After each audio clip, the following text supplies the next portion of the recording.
Okay, for the next part, Project 3, you will get to design a poster. Believe it or not, posters are still widely used in today's visual market, but just in different forms. You know those deal announcements that you see on the windows of fast food restaurants like Whataburger, Taco Bell, even with their weird new announcements. Anyway, I would consider those types of posters. And we'll look at some more examples in this presentation. So please go ahead and take some notes in your sketchbook. Remember that these will be turned in at the end of the semester. So let's begin. Where do we start when we design a poster?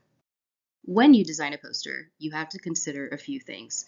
For example, you have to consider size and speed.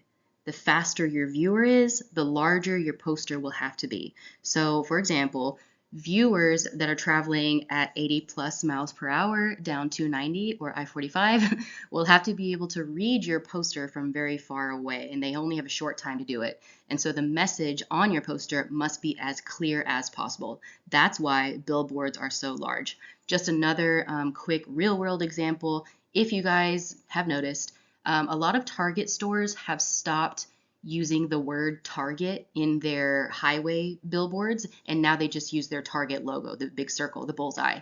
And that's because, one, Target is easily recognizable, but two, the logo is easier to technically read. It's an icon, it's something that's really recognizable, easy to read from far away. You know a Target's there. You don't necessarily need the spelled out Target to go along with it.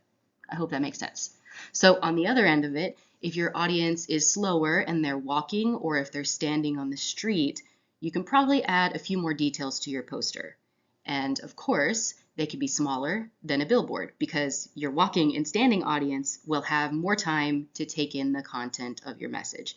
There's no need to skimp on the information on smaller posters like you would have to for a billboard, for example. And I want you to write these down. These are some of the poster functions that you see on the slide in front of you. So here are the basic ones. Posters should attract attention. So they must be interesting and eye-catching, especially when you're competing with other designs. So let me think of an example. Okay, fine. We'll just use Target and Walmart. Target and Walmart are usually seen very close together, just like a McDonald's and a Burger King, and now a Walgreens and a CVS, maybe Starbucks, but Walgreens and CVS are starting to compete with one another too. So now it's a competition, especially along the highways. It's a competition of what catches your eye first. Now, for me, personally, I don't really care about the design of the poster or the billboard or whatever. I'm just going to the easiest place that I can get to, which means if I'm on the right side of the highway, I'm not crossing over to the left side just to go to Walgreens. I'll just go to CVS or whatever. But still, it is definitely a commuter-based design decision, and your poster or your icon or your billboard, whatever, it must attract attention. Number two, your poster must communicate clearly. So when you're designing a poster, you have to consider how much information is needed here on the poster versus after you go to the website that the poster suggests or after you go to the QR code. Sometimes with posters, you can leave a little bit of information out so that your viewer will get more information like on the website later, but we'll talk about that again. Number three, your poster raises curiosity or it raises reaction. Now, this is along the same lines of attracting attention, but it's important to keep your viewer interested long enough to read all the information on the poster. So you can attract attention by using shock value or really bright colors, whatever, high contrast, whatever. But it's also really important to keep your viewers' attention so that they get all of the information. The same thing goes with like social media, TikTok and Instagram Reels. You have maybe 7 seconds or so. This is 2024, so you have maybe 7 seconds or so to grab your audience's attention, and usually the captions and all of the other things in your video is what keeps your viewer there for 7 seconds or longer. So it's the same thing. Number four, your poster should influence an action. So nowadays we will scan a QR code maybe, or we'll go to a website or download an app for the next step. This is especially prominent in ticket sales. If you go to an Astros game, you could upgrade your tickets by scanning a QR code, which is found on a poster in the hallway. Or if there's a concert, maybe you can download the Ticketmaster app or whatever. But that's the action that the designer wants you to go to, is the next step. And then finally, your poster must be seen at a distance and up close. So to reiterate the previous rant on size and context of your poster, your designs should cater to multiple types of viewers, meaning at different speeds. And if you can get the drivers and the walkers and the standers all in one poster, if you can get all three of those types of viewers to be influenced by your design, then your poster is pretty effective, as long as you can get the call to action as well. And now you know what a poster does, let's talk about elements of good posters. So we're going to talk about maybe what separates just a general poster from a good poster design. So number one, a good poster has an element of hierarchy. Hopefully you've all heard this word before. In design, this is a system that establishes the visual elements in order of importance. So not to say that there's an element that's least important or anything, but there is something that the viewer wants you to look at first. And designers use this system in every single type of art form, from fashion to fine art to industrial design. It's a very important part of making your design readable, and then it also helps give viewers a visual starting point and an ending point. Here are 3 different posters, all with well-established hierarchy. Take a second, maybe pause this and have a look at these and see if you can identify a hook, a secondary hook, and supports. So we're going to go through these posters, and I'm going to identify them for you, but I want to see if you can guess them first. They're kind of straightforward. You're going to find the thing that's the most important, the second most important, and the third most important in all of these. All right, so let's talk about the first and most important element of a hierarchical design. This is the hook. The hook is the king or the queen of the design. And just like it sounds, it hooks the viewer's attention first. So that can be achieved through high visual contrast, like color, texture, shape, or size. And this begins the visual journey of your poster. A hook is the beginning part of your journey. And as you probably guessed, our musical French fries act as the hook in the first poster, the one on the left, because it has high visual contrast. But I just want to pause real quick and say this because I just thought about it. We've talked about contrast as the stark difference between darks and light values in any design, just like if they're right next to one another. But our French fries have a different type of contrast, and that's why I keep saying visual contrast instead of value contrast.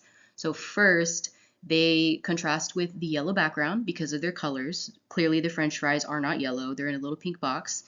And they're black and white because they're piano keys. That's so cute. But also because they contain a human element, which is the hand that's holding the box of the French fries.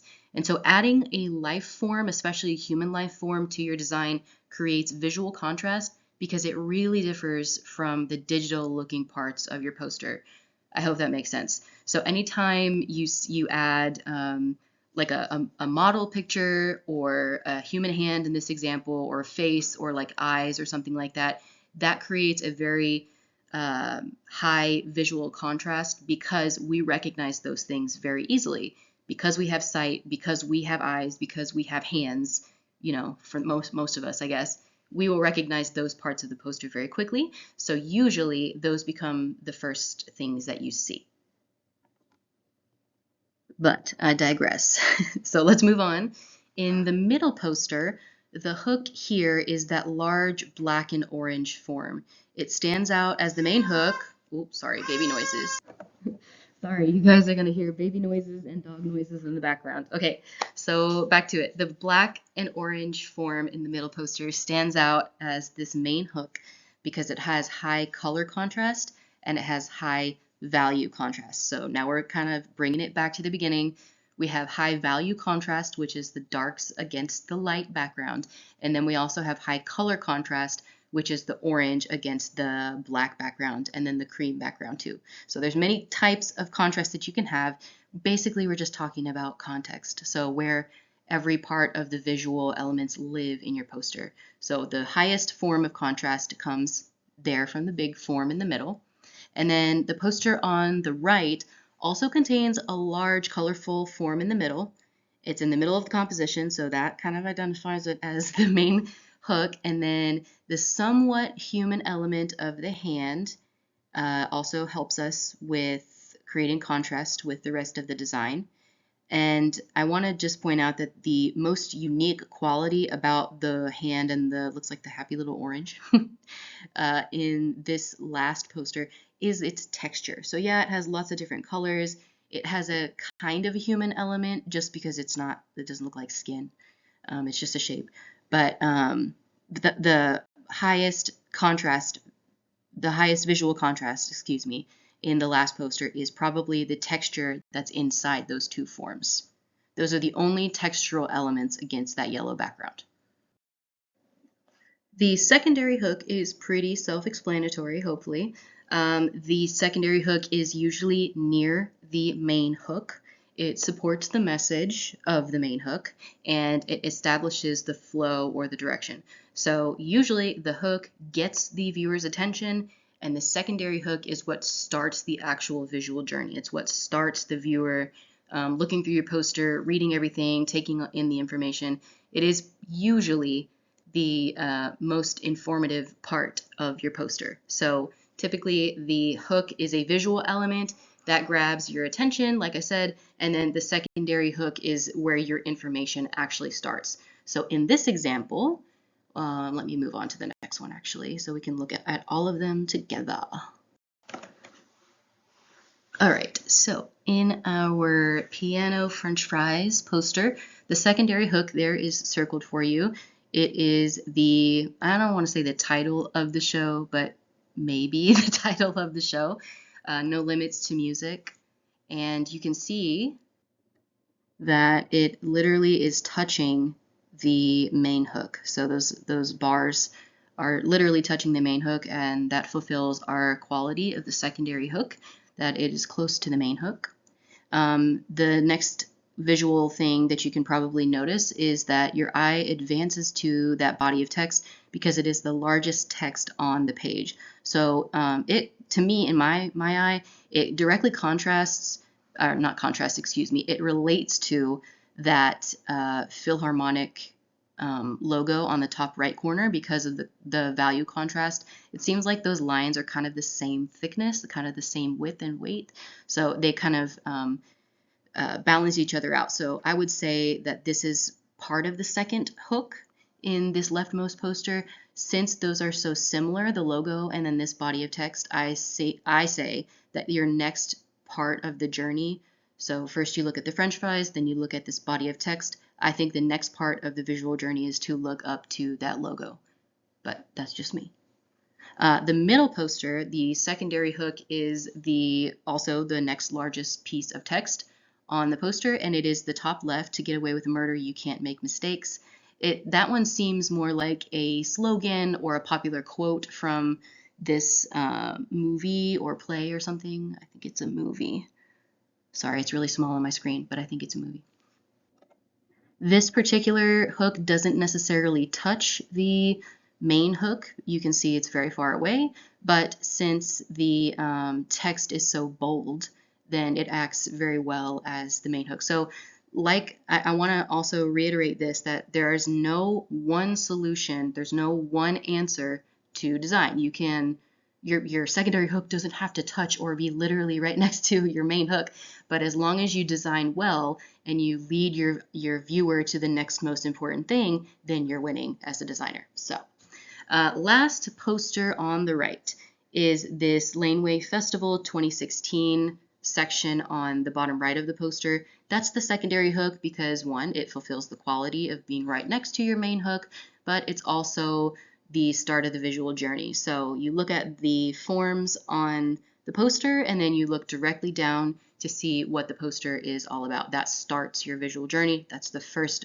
piece of information that you, or the viewer, I guess, usually gets. and you'll notice that it is the next most largest form or piece of text on the poster. So I hope that makes sense. I hope that you can now tell the difference between the main hook and the secondary hook. They seem self-explanatory to me. Hierarchy is all about establishing importance. So usually the biggest thing is the most important, and then like the next biggest thing is a little bit smaller but still important, maybe. But like I said, once more, there's no one answer in design, so you can achieve it in multiple ways. And the final section of our hierarchy our hierarchy element of a good poster are the supports. So like it says, this information, the supportive information supports the main information. It's usually the smallest stuff.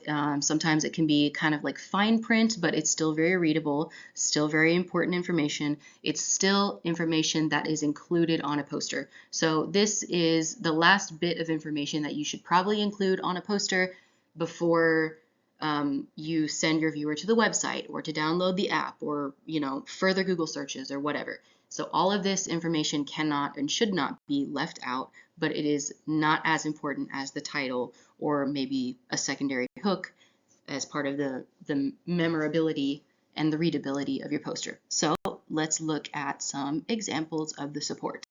And they're all circled here for you on this slide. As you could have guessed, we ruled out all of the information previously. We looked at the hooks, we identified the secondary hook or hooks, and then this is the last bit of information. So I know I talked about the logo on the leftmost poster as a part of the secondary hook, but here it can be used as a support. So it's still very important to have this logo. This is not a piece of information that should be left out or anything, but it's not as important necessarily as the call to action on these posters or anything else. And speaking of the call to action, the poster in the middle has a button. So it says check. I can't read it. Sorry, but that little orange button that's on the bottom left corner, that is considered a call to action. But here in this instance, it's also considered a supportive thing, a supportive element, because you don't want people clicking on a button necessarily before they read the information on the poster. Does that make sense? If you click too quickly, then your design was not as effective as it could be, because remember, good design keeps the viewer's attention. So you want the viewer to take in all of the imagery and read as much as they can before they move on to the website. Now, I am definitely an eager beaver, so sometimes if there's a sale or I don't know, I love to shop, but if there's a sale, I don't really care what's on sale. I'll just click the button and go shopping. And then I get to the website and learn that maybe I don't need little boy clothes because I don't have a little boy or anything. So yeah, looking at the poster is very important. And then again, supportive information on the last poster can be dates of the festival or concert. It can be actors' names and actresses. It can be why a movie or a play has a specific parental rating. It could be logos. It could be who's the sponsor. It could be dates and time, all of that fun information. But as long as it continues the journey and it still provides the viewer with the most necessary information before they move on to the call to action, then your supports are good. And notice visually, these supports don't have a high visual contrast, so they're just I don't want to say afterthoughts, but they are third most thoughts on these posters. They're still designed well.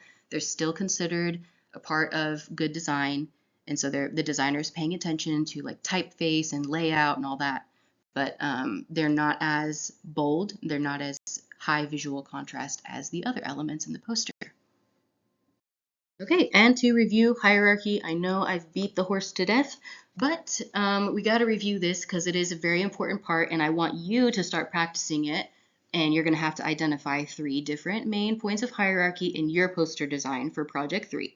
But just to review, hierarchy creates a visual guide from beginning to end. So it's the readability of a poster, what you read first, what you read next, and then what you read last. It also is a system that organizes the visual information. So it's not only about text, it's also about the visual forms that you include, and it really establishes the most and least important parts of all the visual elements. And you can achieve this You can achieve good hierarchy by skewing the size of elements, the contrast of elements, so like the line weight and the color contrast, the placement of the elements. So if something's in the middle, generally it's the most important part. And then of course you can simplify and clarify to make sure that your elements are easily readable and so on. So please understand hierarchy. Let me know if you don't, and I'll see if I can explain it in a different, more clear way or something. But keep in mind, you're going to have to identify hierarchical elements in your own poster that you design. Number 2, good posters have an intentional layout. This is important as far as placement. So we're going to talk about placement of items in your poster for intentional layout. And when I say intentional, I mean that everything is designed. Everything is a decision. So in your mind, you might say, I'm putting this visual element of the piano French fries in the middle because it's the most important. You have to back up your decisions. You can't just say, I'm using pink because I like it. Like, you have to have a real reason, which now your aesthetic choices are real. Let me just back up real quick. But you do have to have an explainable reason why you have chose to make a decision as far as placement of items in your poster. So keep that in your mind.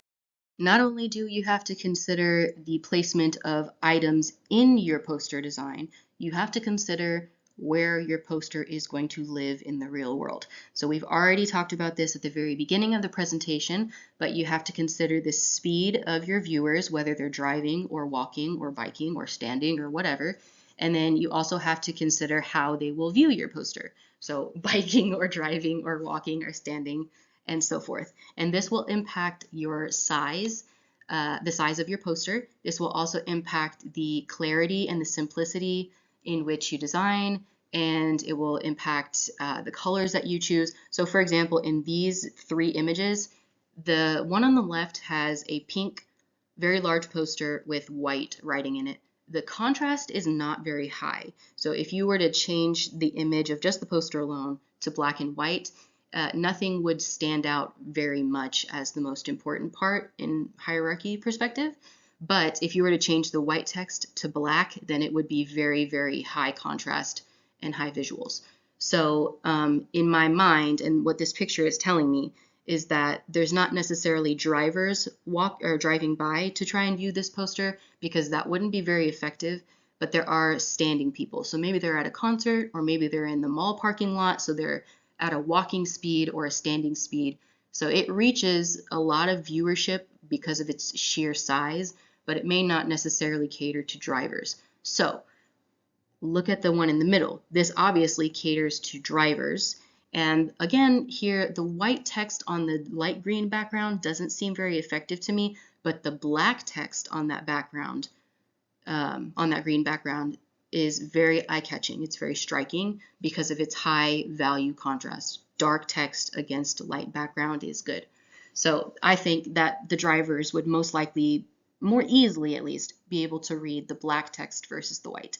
And then the image on the right seems like it's maybe in a subway or something, like some kind of underground transportation place, maybe a hotel lobby, I'm not sure. It's a Spotify poster, a set of digital Spotify posters, and these are digital, so that means they have light behind them, which sometimes is a good benefit and sometimes not. Designers who are designing on paper or like something that's not lit from behind have to be more careful with the colors that they choose, because obviously digital stuff can be brighter and it can move around and things. Anyway, I digress. These posters here are visually striking because let's just look at the blue one. The text goes in a weird curvy shape, and you can't really do that on a billboard on the highway because you don't want to make viewers take away their attention from the road too much. But since you're capturing walking and standing pedestrians in this setting, in this context, then you can be a bit more creative with your design and your layout. I hope that makes sense. I know I'm rambling. I just love it. All right, so when you're thinking about your layout, always consider your viewer, consider how fast they're going, and where are they viewing it? Are they viewing it from ground level? Is the poster at their eye level? Is it up higher in the sky, like on the top of the building? Are they driving, biking, standing, in a bus, in an airplane? Probably not.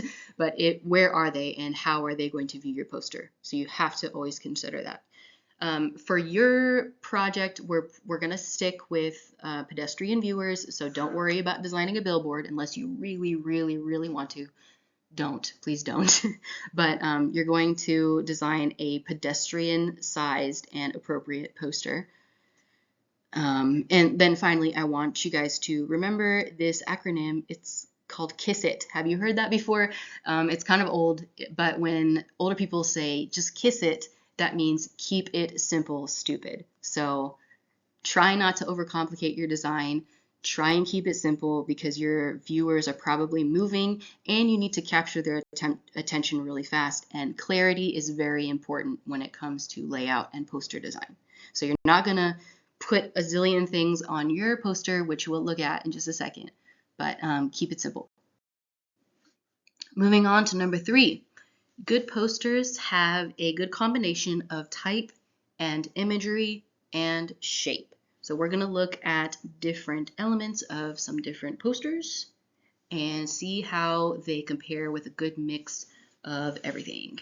So I want you, this is for you to know, I want you to include good type, good imagery, and good shape. So you're not only going to use type, you're not only going to use imagery, and you're not only going to use shape, but a combination of all of these things. And I'll show you what I mean. So like I said, good poster designs utilize a good mixture of type, of image, and shape, and all of these things work together well. So when you look at these two posters, if you were to talk to the designer, you can probably guess that they would be able to give you a good reason for the colors and shapes and type and imagery that they have chosen. So for example, the Kaytranada poster on the left has a couple random elements in there. It looks like the crosshairs, excuse me if that's a little morbid, but it looks like crosshairs, that very subtle circle and cross in the very middle of the imagery there. I hope you can see that because it's very small on my screen. But that directly correlates with the 3 circles and the plus signs on the bottom left and right corners and on the frame of the poster. So if you can see, all 4 corners have that same crosshair design, and within that they have these 3 little dots and plus signs kind of together. So all of those elements, they might seem random, but they do relate to one another. So if we were to talk to the designer, I'm sure they would have a better explanation for the one I give because they know their intention, but we can at least see that they are related in some way. Same with the colors too. So with that said, those circle and plus crosshair designs are considered something that's dynamic imagery. You can also call this abstract imagery because it's not necessarily a human form. It's just dots and the plus sign. So that's why it's kind of why it's hard to put them into words. And usually that means they're a dynamic imagery. You can also have literal imagery on your posters. So each of these posters, all of them, have human imagery in there. There's models with clothing and other props and statues and things like that. Those are literal images. So you can use a combination of them, but I want you to remember that dynamic posters or abstract visuals on posters are more memorable. So let's just imagine that the 3 posters on the left did not utilize any other lines, or if they were just black and white and simple, if they didn't have any of those fun shapes in the background, they wouldn't be as memorable as they are now. So the color is helping the design stay in your memory, and also the dynamic shapes and the human imagery is also helping it stay in your memory. All of this is pretty subconscious. It's on a subconscious level, but your brain will remember these things. Here are some more relatable posters, perhaps. These are all movie posters. I'm assuming most of you have seen or heard of all 3 of these movies. And these are not necessarily posters that were utilized in Hollywood, but I think they're fan-made, but they're still very good. So First, you can pause this if you want and get a little bit more practice identifying hooks, secondary hooks, and supports because they're all visible in these 3 posters. But let's talk about type, imagery, and shape or form in these posters. So in all of them, you can identify the type, like the typeface, the font, the letters, that is the movie title. So Inception on the left, Jurassic Park in the middle, and then Get Out on the right. Those are all the titles of these movies. They are the most bold typeface in the poster itself. I would call them secondary hooks, if not main hooks, but I think they're secondary. So the first hooks then are the shapes. So the human face with the scary eyes on the poster on the right, and then the T-Rex head, skull? Head? I don't know. The T-Rex form that's made out of the jungle elements in the middle, and then of course the spinning top and human and little swoosh, red swoosh on the left. Those are the images that I want you to remember because they are memorable. Okay, now we need to talk about how they work together well. So let's use the Inception poster, the one on the left, and we'll just talk through this one. So we have text or type, same thing, type, imagery, and shape. And they're all working together really, really well. So we've already identified the type. That is the, sorry, I'm reading it. That is the title and all of the other supportive elements on the bottom. The shape, I would say, is most prominent in the spinning top and the swoosh. Now, the swoosh itself is an abstract element. You don't actually see the swoosh happening in real life or in the movie, but you can tell here, if you've seen the movie, that that means that the top is spinning, which is a very iconic and memorable part of the movie, and it helps you identify the poster here. And then also, after you see the movie, it helps you remember, not memorize, remember the significance of that little tool in the movie itself. So remember, that's all part of memory. Remember, that's all part of memory. That's fun. Anyway, and then you also have imagery. So I would say the city skyline that's upside down on the top is also a memorable part of the movie that you can identify with, and then also, and it's also recognizable, and then also the form in the middle of the spinning top is another form of imagery that works to support the roles of the type and the other shapes and forms in this poster. So all of this is to say, to recap, that those 3 things, whether they're literal or abstract, the type, the imagery, and the shapes or forms all work together well to make one cohesive design that speaks to the memory of your viewer. Whew. We're almost done, guys. Okay, so write down number 4. Number 4 is that a good poster has balance and a good use of negative space. I know that sounds strange, but negative space is very important, especially when it comes to posters and physical copies of design. All right, I want you to take a look at these 2 flyers or posters and notice that they are crazy. They are crazy. These are amateur designs. There's way too much information in them, way too many colors. Maybe we could probably make them better with the same colors, but there's just so much going on. Both of these posters are out of balance and they do not have a good sense of negative space. They are so overwhelming to your eye that it's kind of like, where do you start? Like where do you start reading? And we've all designed posters like this. I've designed posters like this, but I wasn't thinking about hierarchy. I wasn't thinking about layout. I was just thinking about get all the information on one place. But it doesn't work well for someone who's trying to convey a specific message.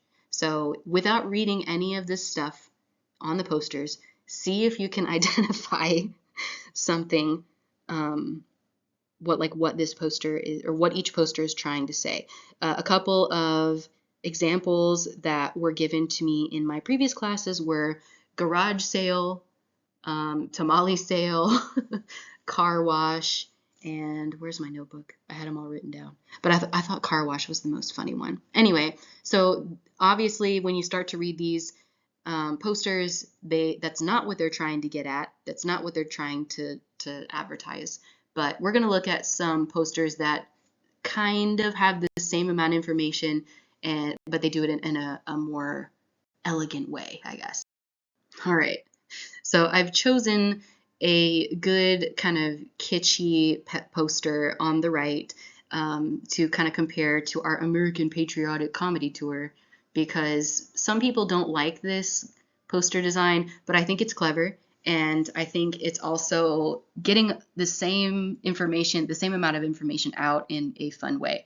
Okay, so one thing that this yellow and black and red poster has, the Redneck Central Market, one thing that it has that the other doesn't have is good balance, and it also has negative space. So the negative space in this poster is the blackish gray crumpled up background. And as you can see on the left side, they even utilize the weird form that the edge of the plastic bag makes, and they put some extra supportive type on that side. So that's a good and clever use of negative space. It doesn't necessarily take away or distract from the original message, but it also uses a visual element of the crumpled up plastic bag and that little, I don't know, football mascot thing in the top right corner of the plastic bag. It just helps get the message across way better than the American Patriotic Comedy Tour, because it has good balance and it balances all the visual elements like we just talked about well. The crumpled up and crazy background makes sense because it's a plastic bag, which helps you know that it's a market. It's a, you're going to be buying things and putting them in your plastic bag.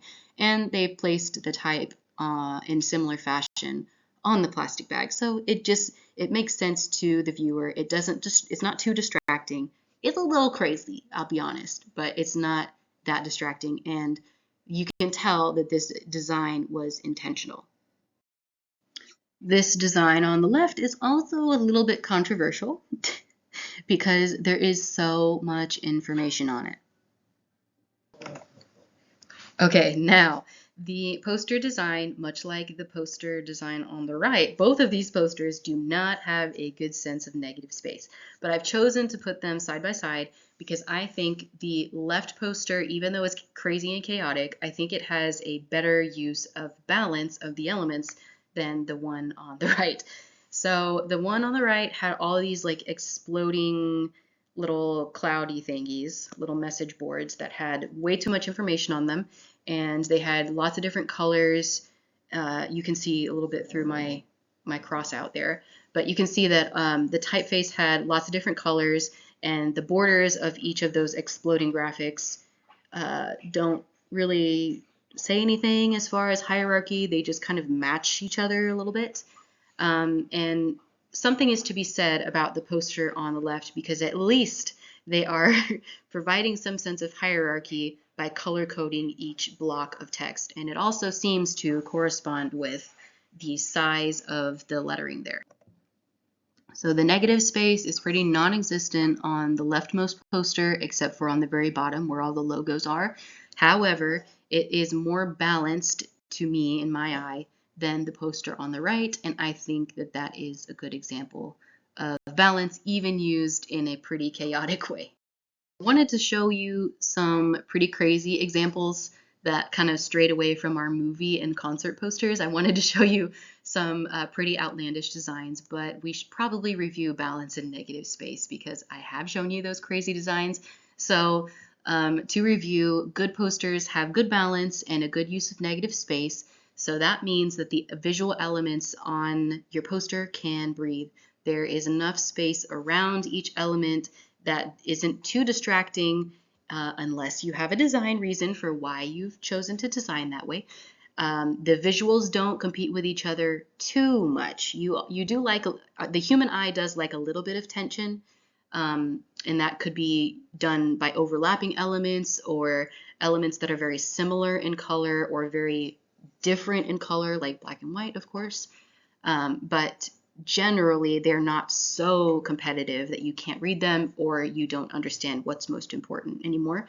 And then I also wanted to say that this part of the poster design, when you get to balance and negative space, is usually part of the review process. So typically in design school, when you start a poster and then you have maybe like 2 or 3 drafts of it, this is where someone will look at it with fresh eyes and be like, your balance is off, or you have way too much negative space, or not enough. So this is when you can play with the size of your objects in your poster. You can make things bigger or smaller based on the level of importance that you need and the amount of negative space that your poster design requires. So when you get to this stage, when you're looking at negative space and balance, it's usually toward the end of your design, and this is what I mean by it requires tweaking. So you can if you're designing digitally, you can make different renditions of your poster design in your design software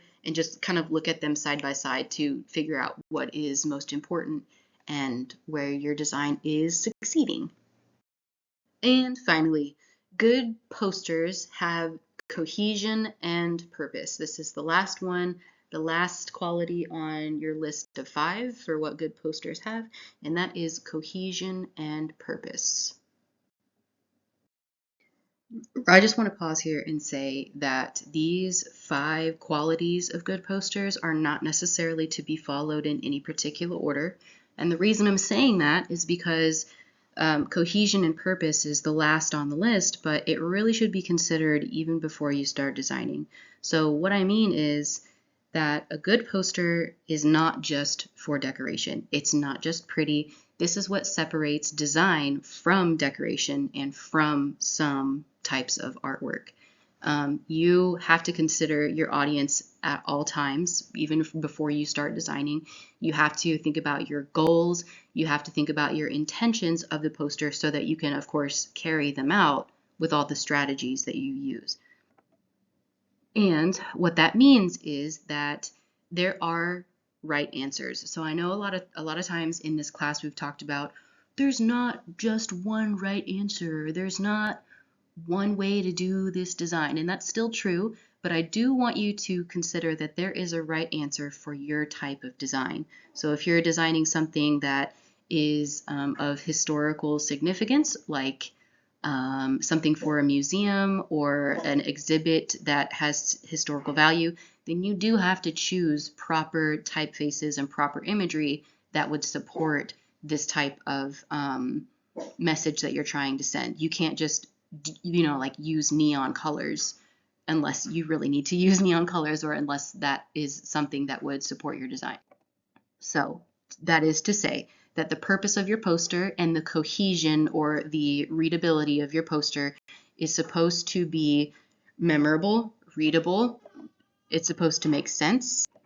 And all of the design elements that you choose will work together toward the purpose and the goals of your poster. So let's look at a couple examples. All right, so a lot of you hopefully recognize the poster on the left. This is to reach a young male audience to enlist in the military, the U.S. military, the Army, for example, or more specifically. And it uses patriotic colors and a patriotic symbol of Uncle Sam. And it's a very powerful image. He's looking at the viewer straight in the eye and pointing directly at them. And of course, the word "you" is larger in hierarchy. It's very important because it's larger, and it's also underlined in a different color. The U.S. Army is also called out because it's in red as opposed to the navy blue text of the rest of the poster. And the message here is very clear. This is a clear call to action poster about which group they want you to join and, from which country. USA, red, white, and blue, Uncle Sam. Got it. Okay, example in the middle. Are you taking shelter or action? So this is another call to action poster. The colors red, white, and black are very eye-catching, memorable, urgent kind of thing. And I think the most important part of this is that the little trash bag bomb that's falling from the sky is covering the word shelter, but it's not covering the word action. So clearly, the call to action is to take action as opposed to take shelter. That's the goal of this poster. And the way that it is cohesive and that the message is achieved is that that word shelter is covered, it's kind of blurred, it makes it harder to read. The designer doesn't want you to take shelter. They would rather you take action. And finally, the last poster on the right has a very obvious goal, and it is to get you to donate blood. 30 minutes is all it takes to save a life. And so that is appealing to the, the busy life that we have, the busy schedule that we have in life. And it also appeals to, sorry guys, it also appeals to our compassionate side. It wants us to save a life. All it takes is 30 minutes. And clearly it also wants us to donate blood. That's why the text and the other graphics are in the shape of that collection bag that is typically seen when you donate blood. And so all of the goals of all three posters here in this slide are well executed. So if you don't understand the actual goal of the poster, you at least get a sense of the urgency or the call to action. You can kind of guess at what the poster and the call to action might be. And so that is really important. So even if you've never donated blood before in your life, if you didn't know that was a thing that you could do, you might be shocked and surprised to learn that 30 minutes is technically all it takes to save a life or a few lives. And so that raises your curiosity, and then further gets you to look into a call to action. It gets you to look into the issue more. And that is to say that all of the design elements, the shapes, the colors, the forms, everything, the text is, it creates a cohesive design, which means that all of the parts, all the different things are working together to convey this one message, very strong message. And so that's what it means to have a cohesive poster design with purpose. And you made it to the very end. So here is a review of the qualities of a good poster that we talked about in this presentation. So good posters have hierarchy, an intentional layout, the working together of type, images, and shape, balance, and good use of negative space, and they have a good sense of cohesion, and the goals are met, and so the posters have purpose. Now, I want you to finalize your notes in your sketchbook. Remember that they're going to be turned in at the end of the semester, so make sure that they're readable and make sure they're good for your understanding. Make some sketches, print out and paste images in your sketchbook if you need to, and just make sure that those notes are looking good. And I want you to consider all of these items when you are going to design a poster of your own. You're probably going to do it for project 4, but you're going to start in project 3. So there's going to be a second part of project 3. So please be sure to look at the next set of instructions on D2L for your next part of your poster design. And I will also post example posters of some student work in the past, and so hopefully that helps you get started a little. Thank you for your attention, and I look forward to seeing your posters and your sketchbook notes at the end.